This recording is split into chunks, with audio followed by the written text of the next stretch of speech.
Depuis de nombreuses années, l'association SCUC souhaite mettre en valeur la communauté étudiante du territoire charentais. Sous la thématique Envie d'agir, la communication se veut innovante et dynamique pour permettre de découvrir la richesse des initiatives. Le SCUC lance une série de podcasts. Dans cet épisode, on parle de l'épicerie solidaire avec Sylviane, bénévole engagée, et deux utilisatrices, Jack et Alex. Avec Sylviane. Bonjour Sylviane. Bonjour. Alors Sylviane, vous êtes bénévole auprès de cette épicerie solidaire. Quel est son intérêt au quotidien ? Alors son intérêt, c'est d'offrir et de proposer et de vendre des produits d'épicerie, des produits d'hygiène, des produits d'entretien à tous les étudiants, aussi bien ceux du campus des Valois que les campus de l'Image, les étudiants des IUT, les étudiants des lycées professionnels.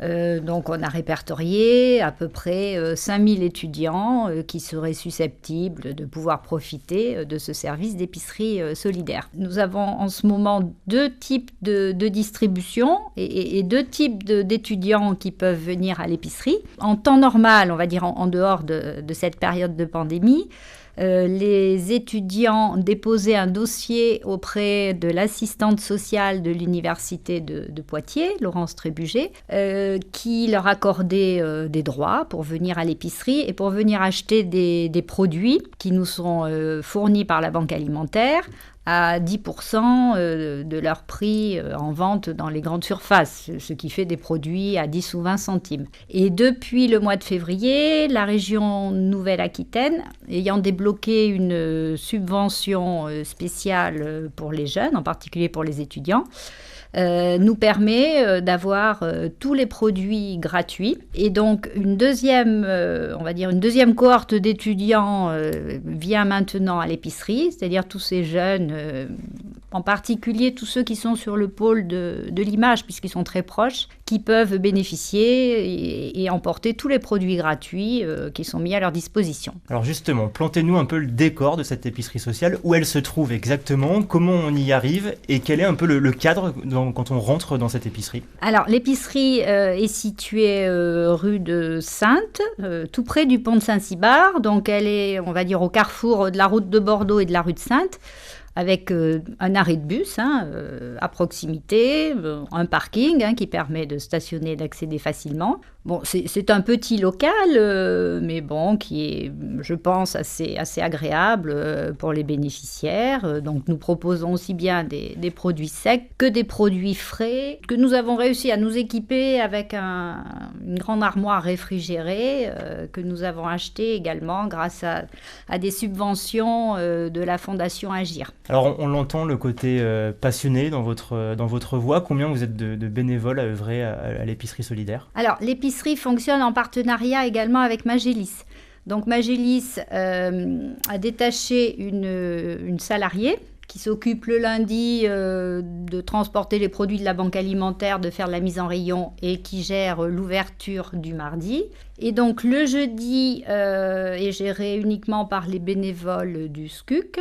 Et donc nous sommes une dizaine de bénévoles à nous relayer au niveau de la vente, de la mise en rayon le jeudi. Sylviane, vous personnellement, comment vous êtes arrivée à être bénévole à l'épicerie solidaire ? Vous aviez une connaissance, on a fait appel à vous, comment ça s'est passé ? Alors pas du tout, moi je suis retraitée de l'éducation nationale depuis 3 ans. J'ai connu le SCUC dans le cadre des conférences, je pense que c'était il y a 2 ans, il y avait une conférence sur la voix qui était ouverte à tout le monde.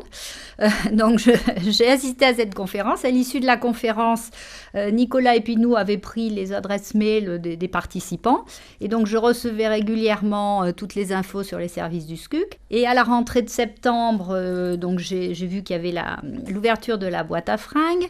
Bon, je me suis dit que j'avais envie de donner un petit peu de mon temps libre et donc je me suis adressée à Nicolas Epinou et Philippe Laccueil. Et bon, les besoins étaient surtout sur l'épicerie solidaire, donc c'est de cette façon-là que je suis entrée dans cette belle aventure. Comme souvent, on parle d'utilisateurs, il y a ce côté solidaire, ce côté épicerie. Comment on se doute que la première fois, c'est un petit peu la plus compliquée pour les étudiants. Qu'est-ce que vous avez à leur dire justement à ceux qui pourraient bénéficier et être utilisateurs, mais qui n'osent n'osent pas forcément franchir votre porte? C'est vrai que cette année, là, le fait d'avoir des produits gratuits et aucune démarche à faire au préalable pour venir à l'épicerie, ça a débloqué beaucoup de jeunes. Ouais, déjà, ça a fait connaître, je pense, l'épicerie.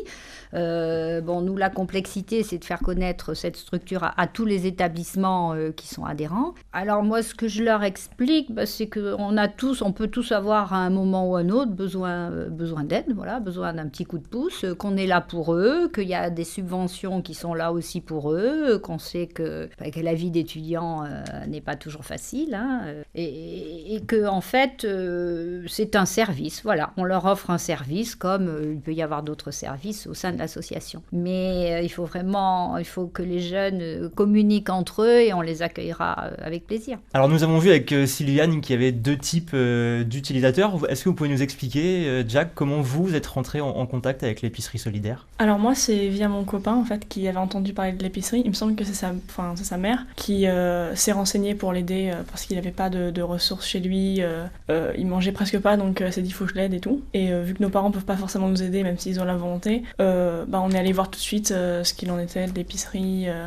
Et en fait, ça nous a vraiment étonnés que ce soit gratuit ou 10-20 centimes. Ça, c'est vraiment bien. C'est fort ce que vous dites, vous y avez été à 2. Est-ce que du coup, ça a été plus simple pour vous de passer le cap ou est-ce que finalement, vous l'auriez fait aussi toute seule? Non, moi, je l'aurais pas fait. Après, c'est moi qui ai un peu forcé mon copain à y aller parce qu'il ne serait pas allé tout seul non plus. Mais il y a ce côté un peu honte, en fait, comme d'aller demander de l'aide, de se dire je ne peux pas acheter mes courses dans un supermarché comme tout le monde, je suis obligée de prendre des trucs gratuits, qu'on m'aide un peu... ça fait... Je ne saurais pas comment le dire, mais oui, ça fait un peu mendiant, je sais pas, il y a cette espèce d'impression qu'on ne peut pas se débrouiller tout seul.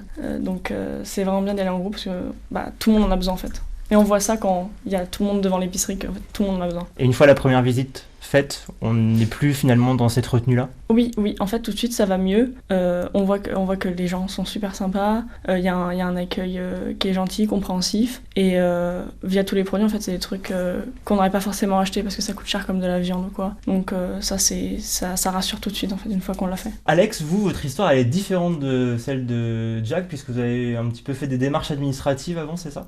Oui, en fait, j'ai été mise en communication avec l'assistante sociale, puisque j'avais eu quelques soucis sur mon dossier, et en parlant avec elle, elle a décidé de m'inscrire à l'épicerie pour justement m'aider avec les courses parce que j'y arrivais juste pas avec mes revenus. Au début, en fait, quand j'ai reçu le papier, je n'y suis juste pas allée. Et parce que, comme disait Diac, j'ai eu un peu honte d'y aller.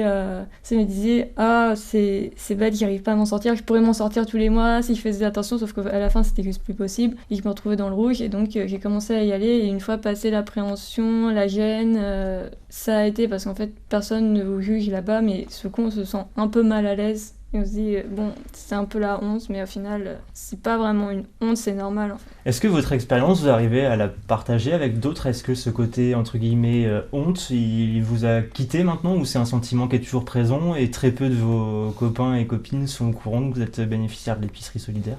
En fait, très peu sont au courant. Il y a juste d'autres personnes de ma promotion qui sont déjà et qui m'ont vu, donc pour eux c'est pas choquant. Mais j'en ai vraiment jamais parlé en fait. J'ai plus de sentiment de honte, mais maintenant c'est plutôt la honte d'avoir eu honte et je n'ai jamais vraiment osé en parler en fait. Jack, c'est un message finalement qui revient par toutes les deux parce que le constat il est le même, mais justement quel est le message que vous voulez faire passer aux autres étudiants qui eux n'ont pas franchi cette barrière de honte qu'ils peuvent ressentir, et c'est dommage parce qu'ils se privent quand même d'un service et d'une aide.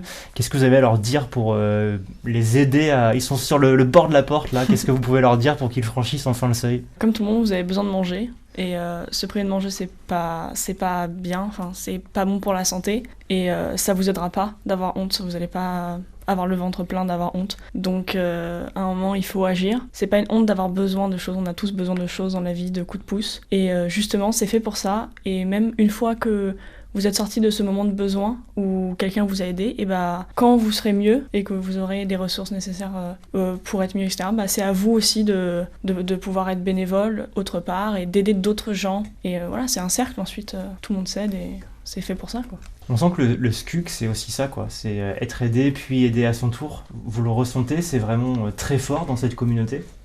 Oui. C'est vrai que moi personnellement je suis pas quelqu'un qui intervient beaucoup, je suis un peu du renfermé, mais des personnes que je connais qui se sont retrouvées là-bas à l'épicerie se mettent aussi à participer au SCUC et à agir activement en fait. L'épicerie solidaire qui se situe 2 rue de Sainte, bâtiment Le Nil à Angoulême, est ouverte chaque mardi et jeudi de 17h30 à 19h30. Pour plus d'informations, vous pouvez consulter le site internet de l'association scuc.fr, rubrique épicerie solidaire.